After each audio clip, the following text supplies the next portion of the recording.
यहाँ हल करेंगे प्रश्न संख्या 5 से। देखिए प्रश्न संख्या 5 में दिया गया है कि इस पूर्णांक में -1 का गुणा करने पर गुणनफल निम्न प्राप्त होता है। ठीक है, यानी कि -1 में क्या गुणा कर दिए थे, यानी किससे गुणा कर दिए थे, जो कि यहाँ पे प्लस में 20 हमें प्राप्त हो गया था। इसी प्रकार से -1 में किससे गुणा कर दिए थे, जो कि यहाँ पे माइनस में 45 आ गया था। ठीक है, तो चलिए हम लोग यहाँ पे समझते हैं इस प्रश्न को। देखिए यहाँ पे इसके लिए हमें कुछ खास करना नहीं है। ये जो -1 है, इसी -1 से हम लोग क्या करेंगे, बारी बारी से सभी में -1 से ही गुणा कर देंगे, तो हमें पता चल जाएगा। ठीक है, तो चलिए हम लोग यहाँ पे शुरू करते हैं प्रश्न संख्या, जो कि इसका 5 का 1 है। 5 का 1 में जो दिया गया है 20। ठीक है, तो 20 हम लोग को कब प्राप्त होगा, तो देखिए 20 गुना में माइनस में 1। ठीक है, जब -1 से गुना कर देंगे तो ये क्या हो जाएगा, -20। यानी कि -20 में अगर -1 से गुना कर देंगे तब जा कर के प्लस में 20 हो जाएगा। या फिर आप सीधे सीधे यहाँ पे ये भी कर सकते हैं, यानी कि ये जो प्लस में 20 है तो इसका उत्तर आप सीधे सीधे यहाँ पे माइनस में 20 लिख सकते हैं। नहीं तो फिर आप यहाँ पे इस प्रकार से भी इसको हल करके लिख सकते हैं, लेकिन आप यहाँ पे इसी प्रकार से हल करके लिख लेंगे। इसके बाद जो है प्रश्न संख्या इसका 2 है।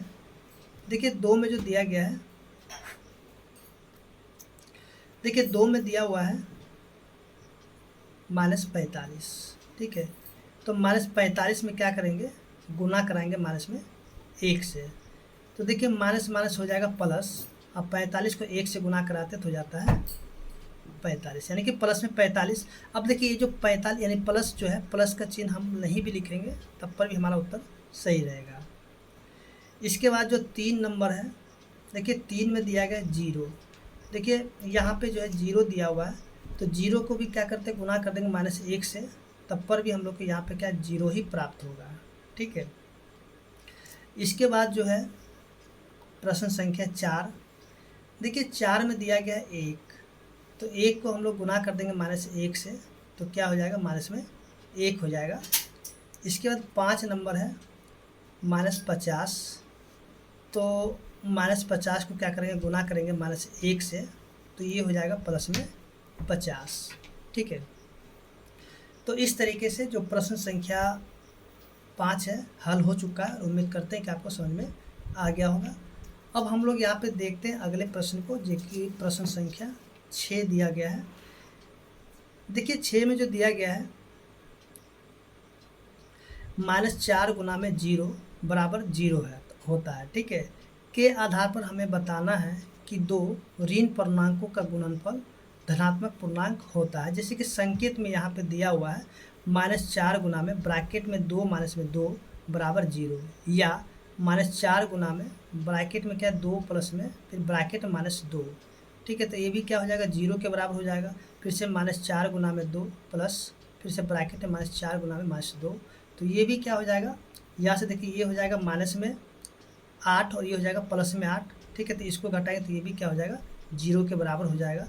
फिर से -8 अब प्लस फिर से -4 गुना -2, यानी कि ये भी 0 के बराबर होगा। तो इसी प्रकार से हमें क्या करना, एक अन्य उदाहरण ले लेना है। ठीक है, उसको हम लोग को हल करके दिखा देना है। तो चलिए हम लोग यहाँ पे क्या करते हैं, इसी प्रश्न के आधार पे एक हम लोग लेते हैं, जो कि प्रश्न संख्या 6 है। तो यहाँ पे हम लोग लेते हैं एक संख्या लेते हैं -5 और गुना में 0। तब ये क्या हो जाएगा, ये हो जाएगा 0, या हम लोग यहाँ पे क्या कर देंगे कि कोई और, जैसे कि यहाँ पे हम लोग लेंगे माइनस में 5। ठीक है, और गुना में 4 प्लस फिर से यहाँ से माइनस में 4, या फिर इसको हम लोग कैसे लिखेंगे, माइनस में 5 गुना यहाँ से -4, ठीक है, माइनस में 4 और सॉरी -5 गुना में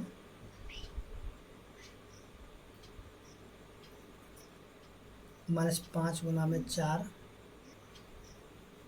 इसके बाद फिर से यहाँ से प्लस माइनस में ये वाला -5 और गुना में -4। ठीक है, तब ये क्या हो जाएगा, 0 के बराबर हमें प्राप्त हो जाएगा। ठीक है, इसी प्रकार से आप यहाँ पे कोई भी उदाहरण को लिख करके इसको हल कर सकते हैं। तो इस तरीके से जो प्रश्न संख्या 6 है हल हो चुका है। उम्मीद करते हैं कि आपको समझ में आ गया होगा।